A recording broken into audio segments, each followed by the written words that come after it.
Hi everyone, my name is Sam. If you're new to this channel, please subscribe and hit that bell icon so you get notification every time I post a new video. Also, please like this video for the YouTube algorithm. This will help me grow this channel. So in this video, I'll be showing you how you can create a drop-down list. So drop-down lists are helpful when you want the user to select something from the drop-down list instead of typing it in. So yeah, let's do that. So we see two columns here. One of them is full name, one of them is gender. So I want the full name column to be left alone. I want this to be a free text so the user can enter the full name. But for gender, I want there to be a list. So the list should be contain three things: one of them male, female, and others. That's all I want to do. So I want to make sure that the user who is filling out this form, instead of typing in gender, they just select it from the drop down. To do that, I'll just select the column and then go to data, and then here I'll click on data validation. So you see this data validation, it's like a little tick mark and then little no and a little do not sign in here. Just click on that. So here now we see data validation. Here is the setting. So right now anything is allowed there, so anything can be typed here, but I want to create a list here.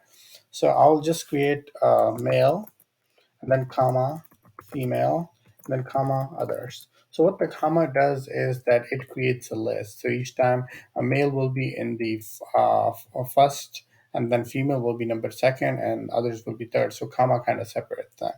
And then the error part. So here I want to have an error for the user. So I'll just say data validation error.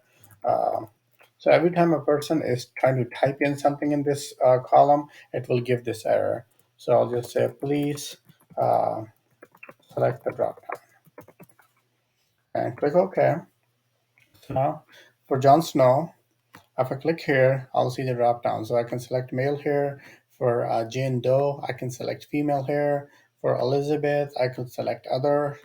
But if I want to type in something, so instead of doing the drop down, I want to type in none and click enter. You see the error. You saw it says that data validation error. Please select the drop down. So this was the error that we kind of incorporated it when we were kind of creating the drop down list. So I'll just click on retry again. Uh, well, backspace, so it will kind of remove this, clear everything there, then select again, and then I can put in mail again.